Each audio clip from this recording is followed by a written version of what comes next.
భారతీయుడు అవకాశం ఎలా వచ్చింది మీకు? అది ఏమో వచ్చిందండి, మా అదృష్టం. ఎలా వచ్చింది? ఎవరు అప్రోచ్ అయ్యారు మిమ్మల్ని? మీరే అప్రోచ్ అయ్యారా ఏంటి? యాక్చువల్లీ శంకర్ గారు నన్ను ఊర్మిళ చేసే క్యారెక్టర్కి ఫస్ట్ అప్రోచ్ చేశారు. ఓకే. తర్వాత ఊర్మిళని అప్పుడే కరెక్ట్గా నన్ను అప్రోచ్ చేసిన ఆ రోజే రంగీలా పిక్చర్స్ బయట వచ్చినాయి. సో ఊర్మిళ సెలెక్ట్ అయింది, నాకు ఈ రోల్ ఇచ్చారు. నాకేంటి ఏ రోల్ అయినా కమల్ హాసన్ గారితో చేయాలని ఒక అవకాశం వస్తే, శంకర్ గారు అప్పుడు ఆల్రెడీ పెద్ద హిట్ డైరెక్టర్, అండ్ నేను ఎవ్రీడే ప్రతిరోజు ఆ రెహమాన్ సాంగ్స్ వింటూ అలా ఉన్న ఆ టైంలో వచ్చింది. రత్నం గారు వచ్చి మాట్లాడారు. సో రత్నం గారు అంటే బంగారమైన ఒకరు, మాట్లాడితే మనం ఎప్పుడు వద్దనము. థ్యాంక్ యూ అండి, చాలా థ్యాంక్ యూ అవకాశానికి అని వెళ్ళిపోయి అక్కడ సెట్లో చూస్తే వీళ్ళు ముగ్గురు మాత్రం కాదు, అందరూ జీనియస్లు.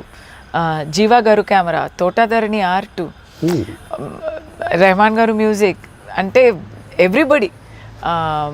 ఒకవైపు కమల్ ప్లస్ కమల్, ఇంకోవైపు సుకన్య అది అంతా రబ్బర్ మేకప్ వేసుకొని వస్తుంది.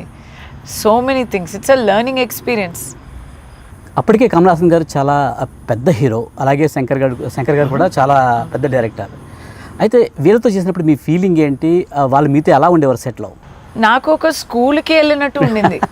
Every day it was like going to school and learning again. నేను మంచి స్టూడెంట్ కదా, సో బాగానే చేశాను. ఇంటెలిజెంట్ స్టూడెంట్ కూడా. అవును. అడిగేవారా డౌట్స్ అని అడిగేవారా కమల్ హాసన్ గారు? ఆయన నాకు చాలా నేర్పించేవారు కూడా.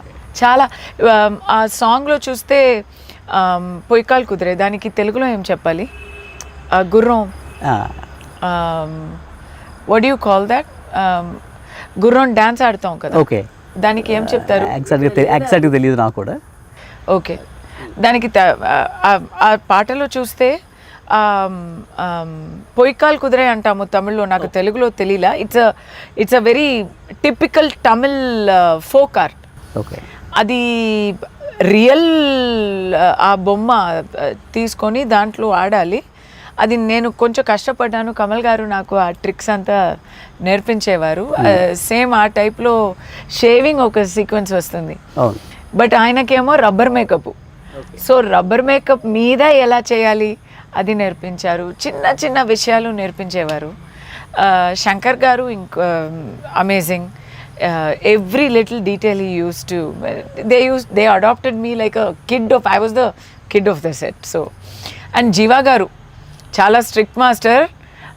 ఒక షాట్లో ఫస్ట్ షాట్ నేను లేస్తాను అంటే చాలా ప్లెసెంట్గా లేవాలి, బట్ కింద ఒక 2 kV పెట్టున్నారు. నాకు చాలా హెయిర్ ఎప్పుడు లాంగ్ హెయిరే కదా, అది అప్పుడు కూడా సొంత హెయిరే, అది కాలుతుంది. కాలుతుంటే నాకు ఇక్కడ అంతా నొప్పేస్తుంది, స్మోక్ కూడా వస్తుంది. సో నేను కదలాను. సో జీవా గారు ఇంకా నాకు గుర్తుంది, నన్ను తిట్టారు, కదలదు అని. సార్ కాలుతుంది అంటే, కాలితే ఉంది జిడ్డే కదా, పోతే పోనీ అన్నారు. సో ఆ పేషెన్స్ నేర్చుకున్నాను, ఆ పర్ఫెక్షన్ అది అంతా నేర్చుకున్నాను.